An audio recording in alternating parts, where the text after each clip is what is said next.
नमस्कार, स्वागत है आपका जी बिजनेस में। मैं हूं दीपक डोभाल और आप देख रहे हैं आपकी खबर आपका फायदा। अब उन बिल्डर्स की खैर नहीं जो घर या प्रॉपर्टी की डिलीवरी में देरी करते हैं। नेशनल कंज्यूमर डिस्प्यूट रिड्यूसल कमीशन यानी कि एनसीडीआरसी ऐसे मनमाने बिल्डरों से नाराज है और उनकी जमकर खबर ले रहा है। एक मामले में एनसीडीआरसी ने 27 साल के बाद भी पोजीशन नहीं देने पर मुंबई के एक बिल्डर पर फ्लैट की कीमत का 7 गुना जुर्माना लगाया है। मुंबई से ही एक दूसरे मामले में 3 साल की देरी पर बिल्डर पर 37 लाख रुपए का जुर्माना लगा। ऐसे में आज हम बिल्डर्स पर कस्ती नकेल पर चर्चा करेंगे, समझेंगे कि क्या जो खराब बिल्डर्स है, सारे नहीं, देखिए एक बिल्डर की वजह से सारी बिल्डर फेटर्निटी पर आरोप लगाना ये सही नहीं, लेकिन कुछ बिल्डर्स हैं जो जानबूझकर पोजीशन नहीं देते, लोगों को ठगते हैं। ऐसे लोगों की सफाई होना बहुत जरूरी है। समझेंगे कि ऐसे बिल्डर्स पर नकेल कसने में एनसीडीआरसी बड़ा हथियार क्या साबित होता जा रहा है। क्या इससे बिल्डर्स की मनमानी पर रोक लगेगी? इन सब के बीच स्टेट रेरा की भूमिका पर भी एक्सपर्ट से करेंगे चर्चा, लेकिन पहले देखिए यह खास रिपोर्ट।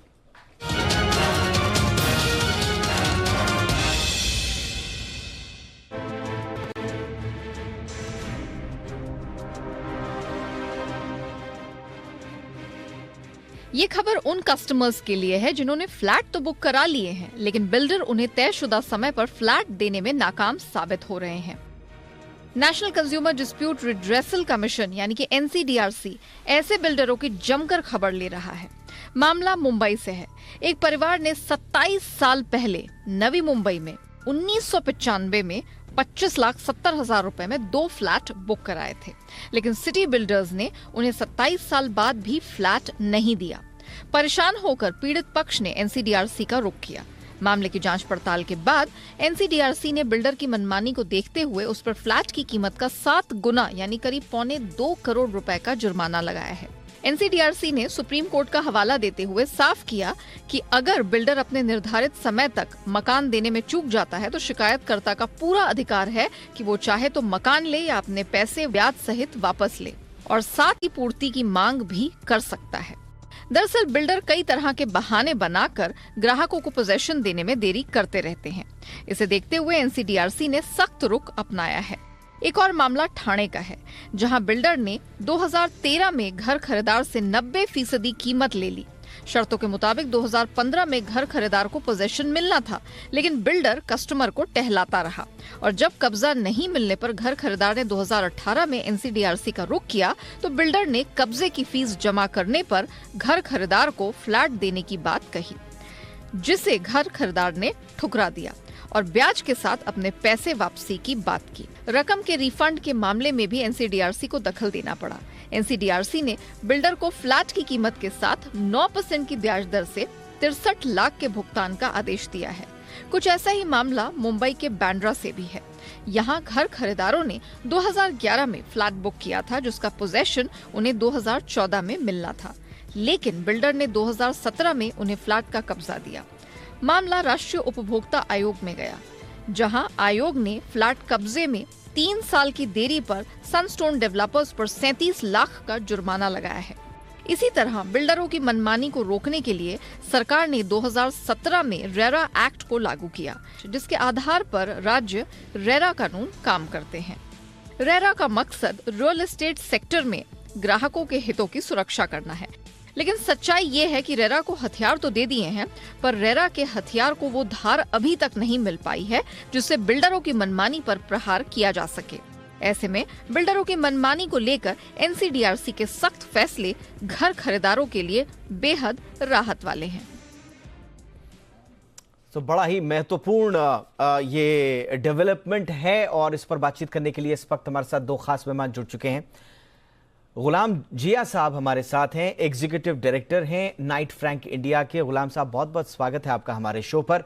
और हमारे साथ हैं साथ ही साथ एक और जाने माने चेहरे, वेंकट राव साहब, लीगल एडवाइजर हैं यूपी रेरा के। वेंकट सर, आपका भी बहुत बहुत स्वागत है। गुलाम जी, मैं आपसे ही चर्चा की शुरुआत करना चाहूंगा। अब इन दोनों केसेस में हमने देखा कि न्याय तो मिला है, लेकिन न्याय मिलने का जो आप समयावधि देखेंगे 27 साल बाद, अब गाय बगाए अंग्रेजी में हम सुनते हैं कि भाई justice delayed is justice denied.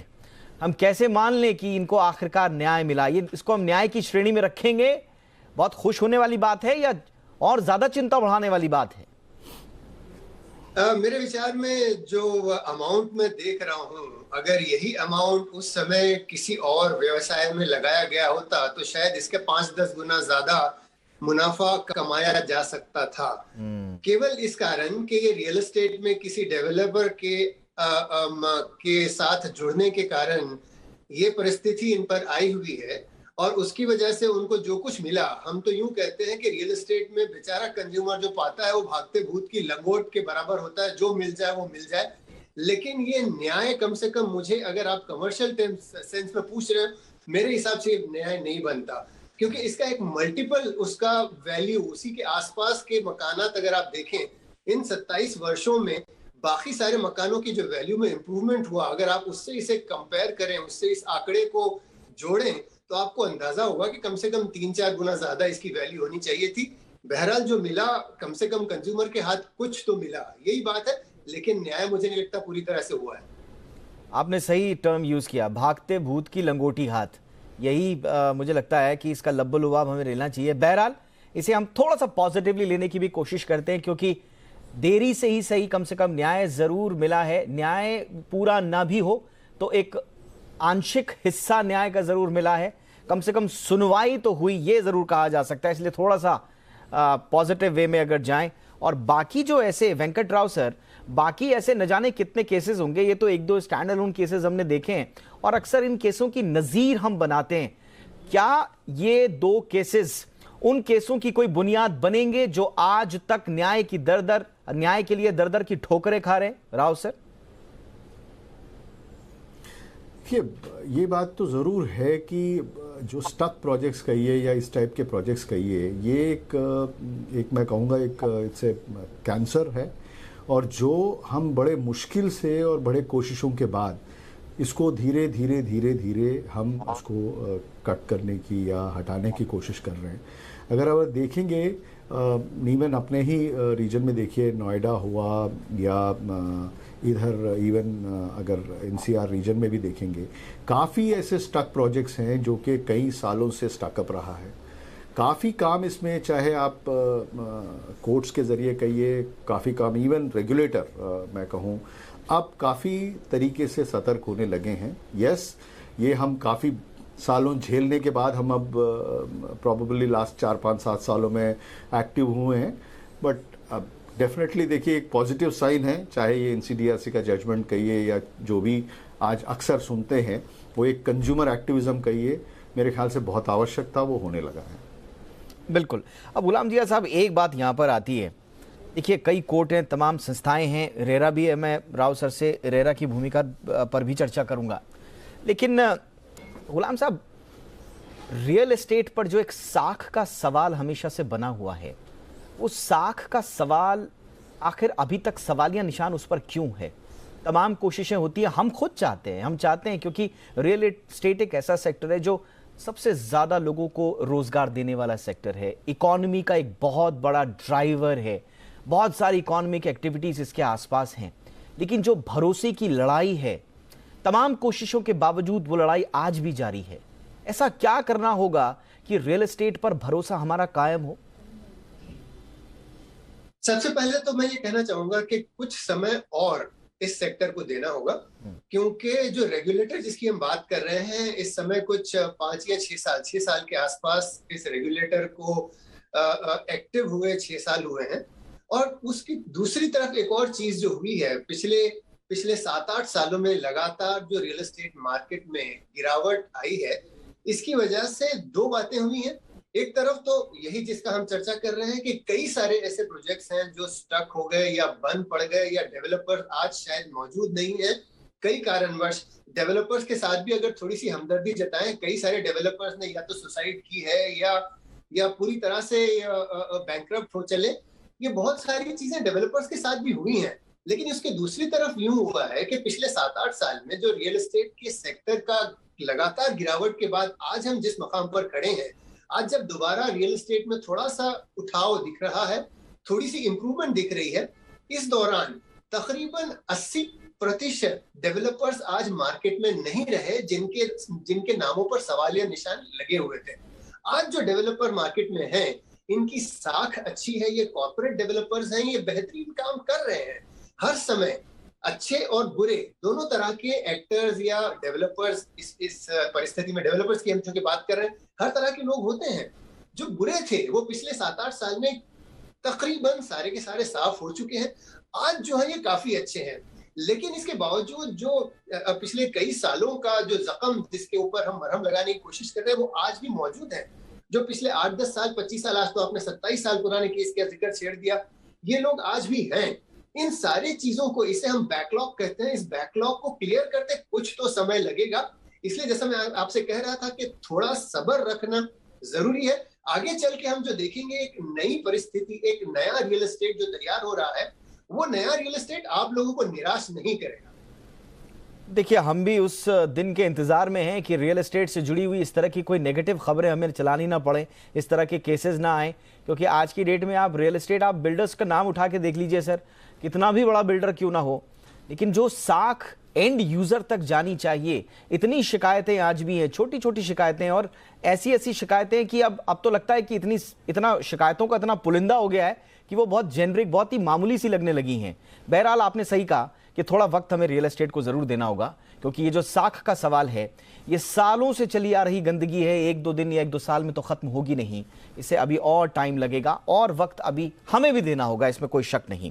लेकिन इस बीच वेंकट राव सर, मैं आपसे सवाल यही पूछना चाहूंगा, लोग जो हमें पूछ रहे हैं कि बार बार जब इस तरह की दूसरी अदालतों के जरिए लोगों को इंसाफ मिल रहा है, या कई बार तो वहां पर भी लोग बड़े मायूस हो जाते हैं, ऐसे में रेरा की भूमिका पर बार बार सवाल भी उठते हैं। आप लोगों ने, रेरा ने, इसमें कोई शक नहीं है, शानदार काम किया है, लेकिन आज भी दूसरे कोर्ट, दूसरी अदालतें, वहां के चक्कर लगाना, फिर वहां से अपने लिए कुछ एक उम्मीद की किरण लेकर आना, ऐसे में रेरा के जो भूमिका है, या जो रेरा एक कैटलिस्ट की भूमिका निभा सकता था इन न्याय प्रक्रिया में, वो कहीं दिखाई नहीं देती। सर, क्या बोलेंगे वेंकट राव सर? जी, एक बहुत अहम बात ये देखिए, एक सुप्रीम कोर्ट का फैसला आया जिसमें एक ऑप्शन दिया गया है कंज्यूमर को, वो चाहे किसी भी फोरम पे, यानी कि भले इंसॉल्वेंसी के फोरम हो, अगर 100 लोग वगैरह मिलके जा सकें, या कंज्यूमर फोरम हो या रेरा हो, वो उसका चॉइस रहा है। अब अभी गुलाम जी जैसे कह रहे थे, हम काफ़ी हद तक जो सुन रहे हैं वो लेगेसी इश्यूज हैं, और ये लेगेसी इश्यूज 1 और 2 सालों में निपटने वाले नहीं हैं। 5 साल हुआ है रेरा को सतर्क होते हुए, या मैं कहूँ कि एक्टिवली पार्टिसिपेट करते हुए रेगुलेट करने में। इन 5 सालों में मैं ज़रूर ये कहूँगा, एक ज़रूर कंज्यूमर एक्टिविज्म कहिए, चाहे वो लेगेसी के वजह से हुआ हो या अदरवाइज हुआ हो, वो डिलीवर करने की कोशिश की जा रही है। अब आप कहेंगे कि क्यों NCDRC हो या बाकी कोर्टों का चक्कर लगाया नहीं जा सकता है? ये ऑप्शन है अलॉटी का, ये ऑप्शन है बायर का, कहाँ पे वो जाके लिटिगेट करे, और वहाँ के कोर्ट्स की प्रक्रिया में जो टाइम लगना है अनफॉर्चुनेटली वो लगेगा। यस, वो क्या रेरा उन मामलों में जो ऑलरेडी दूसरे कोर्टों के सामने हैं, उनमें क्या कोई इंटरवीन कर सकता है? वो नहीं कर पाता है।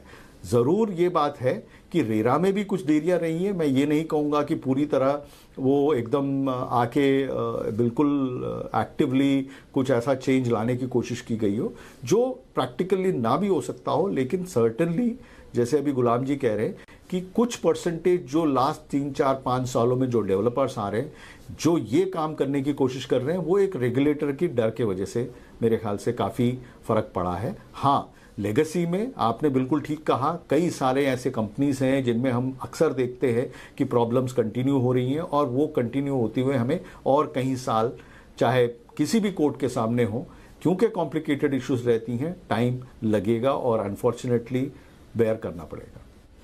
महाराष्ट्र से और खासतौर से मुंबई से 2 केसेस ऐसे आए हैं जिनको NCDRC से फाइनली न्याय मिला है, लेकिन ये न्याय 27 साल बाद मिला है, और इस न्याय की जो व्यवस्था दी गई है उसमें जो मुआवजे की बात कही गई है, वो जितना गुना होना चाहिए, हमारे अभी तक के जो पैनलिस्ट है वो बता रहे हैं कि जितना खर्चा हुआ होगा, 1995-1996 के ये केसेस हैं, अब से लेकर अब तक आप अगर महंगाई दर लगा देंगे तो उस हिसाब से क्या वो मुआवजा है या नहीं, ये एक अलग बहस का विषय है। लेकिन हाँ, उम्मीद की एक किरण ज़रूर ऐसे मामलों में जगी है। हमारे साथ रेखा अग्रवाल मैम भी हैं, सीनियर कंज्यूमर लॉयर, जैसे मैंने आपको बताया था। रेखा मैम, बहुत बहुत स्वागत है। मैम, ये कोई पहला अभी कोई रिसेंट कोई पहला मामला नहीं है। पिछले साल आपको भी याद होगा दिसंबर 2021 में, और अगर मैं सही हूँ तो जस्टिस उदय उमेश ललित और जस्टिस इंदु मल्होत्रा की बेंच थी, उन्होंने भी इसी तरह के फैसले सुनाए थे और साफ कहा था कि अगर घर खरीदने वाला ग्राहक समय पर किस्त या बकाया का भुगतान नहीं कर पाता या जो भी कुछ भी कारण हो तो उसमें बाध्य नहीं किया जा सकता, एक। और दूसरा, अगर घर का कब्जा नहीं मिला है तो बिल्डर पर जुर्माना भी लगाया जा सकता है। ये तय है, ये बहुत सारे हमारे ऑब्जर्वेशन हम सबके सामने हैं। उसके बावजूद मैम इस तरह के केसेस आना, ये आप कितना गंभीर मानते हैं? और इस तरह के केसेस का पूरा निपटारा करने के लिए और आगे ऐसे केसेस ना हो, क्या करना पड़ेगा?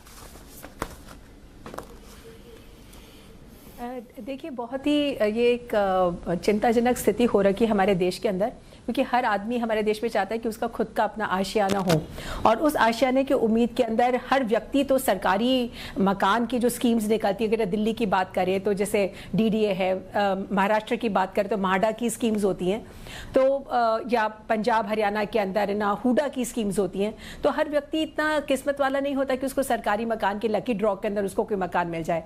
तो हमें कोई हमारे पास कोई विकल्प नहीं होता है कि प्राइवेट बिल्डर्स में हम अपने पैसे को लगा देते हैं। कानून जो था 1986 के अंदर, जो कंज्यूमर प्रोटेक्शन एक्ट बना था, उसके अंदर भी, और अब 2019 के अंदर भी जब संशोधन हो गया कानून के अंदर, दोनों कानून के अंदर बिल्कुल ये स्पष्ट है कि कहीं पर भी कोई भी ग्राहक को कोई सेवाओं में कमी मिलती है या कोई वस्तु के अंदर कमी मिलती है तो वो अनफेयर ट्रेड प्रैक्टिस की कंप्लेंट जो है कोर्ट के अंदर कर सकता है, deficiency in service and consumer ये अनफेयर ट्रेड प्रैक्टिस। तो उसके तहत भी आजकल अगर हमारे कोर्ट्स के अंदर जाए, भले जो कंज्यूमर कोर्ट्स है वो 3 टियर सिस्टम है, डिस्ट्रिक्ट कमीशन, स्टेट कमीशन और नेशनल कमीशन। तीनों के अंदर अगर मैं कहूं कि लाखों की तादाद के अंदर केसेस जो है अभी भी लंबित हैं, तो वो कोई बहुत ज्यादा अतिशयोक्ति नहीं होगी। कोर्ट्स ने बिल्कुल इतने सारे फैसलों के अंदर, भले वो कंज्यूमर कोर्ट्स हो, नेशनल कमीशन हो या सुप्रीम कोर्ट हो, दोनों कोर्टों ने इस बात को बिल्कुल स्पष्ट कर दिया है कि कंज्यूमर इज किंग, और उसको समय के ऊपर फ्लैट जो अपना जो जिसके लिए वो बुकिंग करता है उसको मिलना ही चाहिए। और साथ साथ जो एग्रीमेंट्स जो होते हैं, जो डॉटेड लाइन के ऊपर कंज्यूमर को साइन करना पड़ जाता है, उसके पास उस समय और कोई चॉइस नहीं होती है, क्योंकि वो ऑलरेडी अपना जो है वो बयाना शुरू के अंदर ही दे चुका होता है, बुकिंग अमाउंट वो एग्रीमेंट साइन करने के पहले ही दे चुका होता है। तो उसके बाद एग्रीमेंट के ऊपर तो क्या कहते हैं ना, मरता क्या ना करता, उसको साइन करना ही पड़ता है। उन एग्रीमेंट्स के अंदर जो कॉम्पनसेशन, जो मुआवजा जो होता है, वो इतना कम होता है कि वो एक, जैसे कहते हैं ना, हास्यास्पद विषय है। जो आप अगर आपकी जो ग्राहक है, अगर वो समय पे कीमत अपने पैसे नहीं जमा करता है तो उसके ऊपर तो कंपाउंड इंटरेस्ट जो है 18% का कंपाउंड इंटरेस्ट भी जो है बिल्डर्स चार्ज कर लेते हैं, और उसके बदले के अंदर अगर वो खुद डिले करते हैं तो मात्र 0.1% भी कॉम्पनसेशन जो है वो बिल्डर्स ऑफर नहीं करते, और उसके अंदर लिखा होता है कि भाई आपको 5 रुपए स्क्वायर फीट या 10 रुपए स्क्वायर फीट के ऊपर हम आपको मुआवजा देंगे। तो उस स्थिति को बैलेंस करने के लिए हमारी कोर्ट्स ने बहुत ही इंपॉर्टेंट फैसले दिए हैं।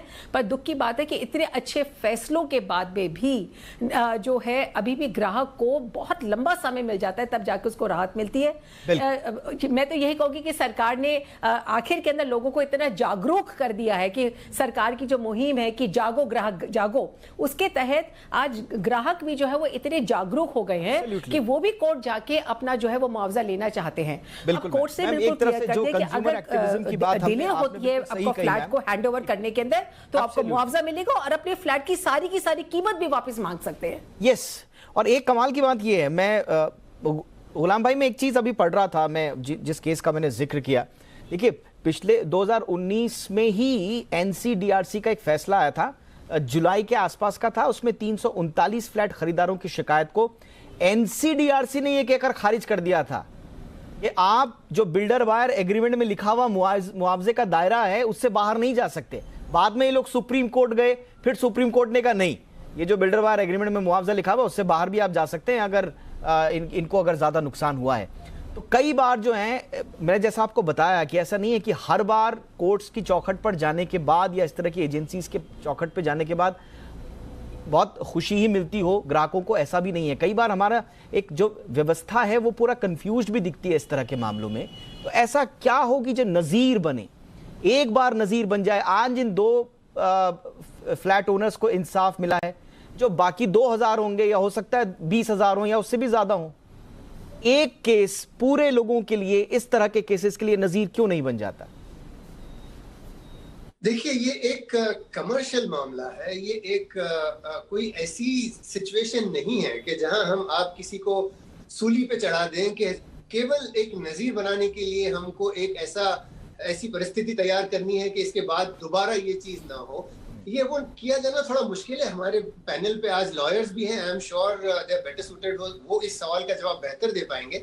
लेकिन मैं एक और चीज की तरफ, जो मैंने थोड़ी देर पहले भी कहा था, कि थोड़ा बहुत सॉफ्ट कॉर्नर हमें डेवलपर के लिए भी रखना होगा, क्योंकि बहुत सारी ऐसी चीजें हैं जो डेवलपर के वश में भी नहीं होती। फॉर एग्जाम्पल, मैं जिसकी बात कहूं, अगर आप इस चीज को देखें कि ये जो करंटली जो पूरा मार्केट में मेल्टडाउन हुआ है, ये अगर आप ग्लोबल वॉर, रशिया वगैरह का वॉर चल रहा है, बहुत सारी ऐसी चीजें हैं जो किसी के वश में नहीं होती। क्या उसके लिए हम किसी को नहीं, गुलाम भाई, उन बिल्डर्स को तो हमने उन बिल्डर्स के लिए तो कुछ कहा ही नहीं जो ईमानदारी से अपना काम कर रहे हैं। उन पर प्रेशर, आपको पता है, आप लोग थे हमारे साथ, जी बिजनेस ने पूरी मुहिम चलाई है। लॉकडाउन में जो नुकसान बिल्डर्स का हुआ है उसके लिए बाकायदा हम लोगों ने भी आपकी आवाज उठाई है। देखिए, जो ईमानदारी से काम कर रहे हैं बिल्डर्स, उनको पूरा समर्थन है, उनको आगे भी बढ़ना चाहिए, उनकी दुश्वारियों को सरकार को समझना भी चाहिए। लेकिन जो जानबूझकर ग्राहकों के साथ धोखा करने की मंशा के साथ बैठे हुए हैं, देखिए उन पर नकेल कसना तो बहुत जरूरी है। अब मैं वेंकट राव सर आपके पास आना चाहूंगा। ये माफ कीजिए, हाँ, इस चीज पर मैं एक बात कहना चाह रहा था। अब बोलिए गुलाम भाई। कम से कम 15 डेवलपर्स ऐसे हैं जिनको मैं जानता हूं, जो मुंबई के बहुत सारे जेलों में ऑलरेडी पड़े हुए पिछले 2-3 सालों से। तो हमारे कानून और व्यवस्था ने जो कुछ भी किया है पिछले चंद सालों में, ये एक नजीर तो बिल्कुल बनी है। बस ये कि हमें इस तरह के केसेस को भी कंज्यूमर के सामने लाना चाहिए कि वो लोग जो अब तक के डेवलपर बनकर लोगों को लूट रहे थे, उनमें से कई सारे आज जो जेलों में हैं, उनके खानदान सफर कर रहे हैं। ये चीज को भी हाईलाइट करना बिल्कुल इसी नजीर की मैं बात कर रहा हूं सर, क्योंकि अपराध जब होता है, अगर उस अपराध की सजा नजीर के तौर पर न दी जाए तो कई मर्तबा वो स्टैंड अलोन केसेस हो जाते हैं। बात जंगल में मोर नाचा किसने देखा, और वो नजीर नहीं बन पाते, इसलिए वो रिपीट होते रहते हैं। इसलिए हम कह रहे हैं कि नजीर बनना बहुत आवश्यक है। लेकिन वेंकट सर, इसमें अब रेरा की भूमिका क्या और प्रगाढ़ और ज्यादा एग्रेशन के साथ आप लोगों को काम नहीं करना चाहिए? अब आपके सामने सर कोर्ट्स की रूलिंग है, सब कुछ है, दस्तावेज हैं। आप अपने आप से क्या इन केसेस को नजीर मानते हुए उन लोगों को न्याय दिलाने के लिए कुछ करेंगे जो इस तरह के केसेस में फंसे हुए हैं? पहली बात तो एक बात समझ लें दीपक जी, हमें लॉ ऑफ द लैंड जानना जरूरी है। यहाँ पे 2017 और 17 से पहले की अग्रीमेंट्स के बारे में हम अब बात कर रहे हैं। जो भी ये केसेस हैं जिनमें ये बात की जा रही है अनफेयर प्रैक्टिसेस या आपके रूलिंग सुप्रीम कोर्ट की बात की जा रही है, वो मोस्टली 2017 से पहले के एग्रीमेंट्स जो आज लिटिगेट होके चाहे सुप्रीम कोर्ट हो या NCDRC के सामने हो, उन पे जजमेंट्स हो रही हैं जिनमें ये कहा जा रहा है कि एक डिस्पैरिटी है, एक वन साइडेड एग्रीमेंट्स है। 2017 के बाद कानून में एक बदलाव आया है और एक कानून इंट्रोड्यूस हुआ है जिसमें एक नोटिफाइड प्रॉपर एक स्टैंडर्डाइज्ड एग्रीमेंट ही नोटिफाई किया गया है। अब वो कई स्टेट्स ने उन एग्रीमेंट्स को नोटिफाई किया है और उनको जो है बिल्डर और बायर जो है वो उन्हीं एग्रीमेंट्स को एंटर करना चाहिए। ये अभी कानून है। उसमें जितनी भी बातें आप कह रही हैं कि इंटरेस्ट जो है डिफरेंट होता है या इस पीरियड के अंदर देना है या इस तरीके की अगर मान लीजिए कोई डिस्पैरिटी है या कोई वन साइडेड एग्रीमेंट या क्लॉज है, वो मामला सब खत्म हो चुका है। एक स्टैंडर्ड एग्रीमेंट्स की एक तो पहली बात समझ लीजिए नोटिफाई हो चुके हैं। अब बात आती है कि कितने राज्यों ने उसको अडॉप्ट किया, कितने राज्यों ने उनको नोटिफाई किया और उन पे चल रहा है नहीं चल रहा है। अब वो मुद्दा भी सुप्रीम कोर्ट के सामने एक पिटिशन में सामने है और उस पे इनफैक्ट सुप्रीम कोर्ट ने यूनियन से और स्टेट से रेस्पॉन्स मांगा हुआ है। उसमें आगे कार्रवाई चल रही है जिन जगहों पे। आपके साथ हमारी एक लंबी चर्चा हुई है सर इस पे, आपके साथ बात आती है, बिल्कुल लंबी चर्चा हो चुकी है हमारी कि एक देश में एक बिल्डर बायर एग्रीमेंट पे। बात आती है, हाँ एक सेकंड ले लेंगे दीपक जी। आप बात आती है कि क्या वो मोस्टली बिल्डर्स जो है क्या वो अभी भी उस चीज को अडॉप्ट नहीं करके अपना एग्रीमेंट्स बना रहे हैं? मेरा मानना यह है कि काफ़ी हद तक कम हो चुका है। हाँ, जहाँ कहीं पे भी है वहाँ कार्रवाई होनी चाहिए और कई जगहों पे कार्रवाइयाँ शुरू हो रही है। इवन गुड़गांव में लेटेस्ट नोटिसेस गए हैं बिल्डर्स को कि भाई आप अपना बताइए 2017 के बाद कौन सा एग्रीमेंट्स है, तो ये कार्रवाइयाँ शुरू हुई है। रेरा की तरफ से सर काबू में आ जाएंगी, रेरा की तरफ से। मैं इवन यूपी रेरा की तरफ से भी कही है, डिटेल में हम एग्रीमेंट्स वेरीफाई करने की बात करते हैं और इवन कई महाराष्ट्र रेरा में एक स्टैंडर्डाइज होता जा रहा है। तो नेचुरली ये कार्रवाई, ये जो नोटिफाइड एग्रीमेंट्स हैं जहां वेरिएंसेस हैं वहां पे नोटिसेस जा रहे हैं और बाकायदा मैं कहूँगा कि एक कार्रवाई हो रही है और उन पे पेनल्टीज हो और अदर तरीके के कड़ी से कड़ी कार्रवाई हो। जो भी एजेंसी, जो भी स्टेक होल्डर्स हैं एक आम कंज्यूमर को न्याय दिलाने से संबंधित, उन तमाम लोगों को आगे आके शिकंजा कसना चाहिए। वो शिकंजा कहीं से भी हो, बहुत कारगर होगा, यही हम चाहते हैं। और कार्रवाइयां हो रही हैं, धीरे धीरे हो रही हैं। लेकिन एक जो हमने शुरुआत में जो गुलाम जी ने भी कहा ना कि थोड़ा सा हमें रियल एस्टेट को पूरे एज अ सेक्टर शायद हमें उसकी साख को जो पूरी तरह से लौटाने में या साफ सुथरी करने में थोड़ा वक्त लगेगा, उस वक्त का ही इंतजार करते हैं। ऑन अ पॉजिटिव नोट, बहुत बहुत शुक्रिया आप तीनों का हमारे साथ शो में शामिल होने के लिए। Venkat sir, thank you so much sir. Ghulam sir, आपका भी बहुत बहुत शुक्रिया। रेखा मैम, आपने भी वक्त निकाला, थैंक यू सो मच। आपकी खबर आपका फायदा में इतना ही। इजाजत दीजिए, देखते रहिए जी बिजनेस। नमस्कार।